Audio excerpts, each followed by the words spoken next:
It's actually been a fantastic event here in Rio for the Paralympics. We've managed to complete the 11 race series for all three events, been incredibly competitive, right down to the final races in the 2.4 with medals changing on that final race. It's been quite an experience and an emotional ride for all of our sailors who've all been in the medal mix right from the beginning of the week. The final race in the Scud was very much like an Olympic class medal race, although we don't have medal races as such in the Paralympics. But it was on the same piece of water, right in the downwind of Sugarloaf. That meant it was very shifty conditions and very patchy conditions as well, which resulted in the places throughout the race changing all the time. And at times, Alexandra and Nikki were in that silver medal position, well locked in, one lap to go.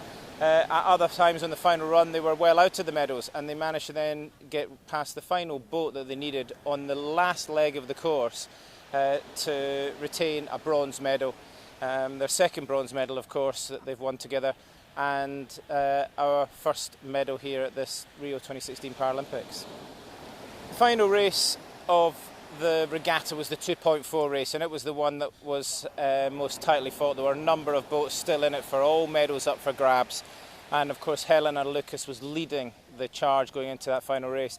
Unfortunately, she became victim to one of the challenges we faced here in Rio throughout the event, which is garbage in the water. She got a bag caught round her rudder. She wasn't able to get it off, and of course that greatly affected her boat speed throughout the race, resulting in her actually getting her worst result of the series, and that dropped her from the gold medal position right down to the bronze medal position, and saw the Frenchman actually jump up, who had only moved into silver on the penultimate day, but moved then one better and took the gold medal on the final race. Yeah, so this is the end of an era, if you like, for certainly for British Paralympic sailing, and possibly for Paralympic sailing as a whole.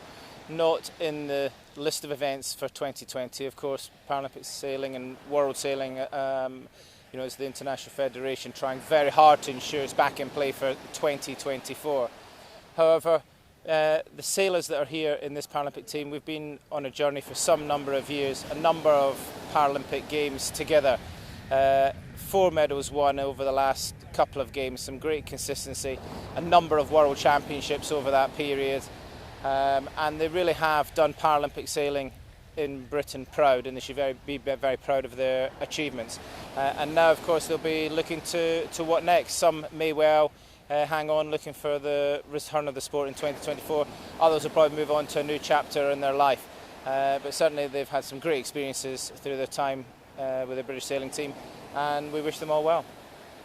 Ultimately, I think, at the end of a large number of days in Rio over the last few years, what will be remembered, of course, will be the people, the vibe of the city, the fact that you come here, the place feels alive. You have to be a little bit streetwise around this, vibrant city.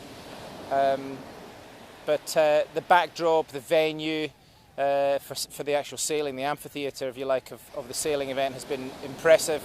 And there has been such a high level of competition across all the nations, the most competitive Olympic and Paralympic event that I think I've ever been to. So many nations in the mix, and that of course is fantastic for the sport moving forward, and increasingly competitive for our sailors. But they've been there fighting out in every single one of the events, just as we intend to do in Tokyo in 4 years' time.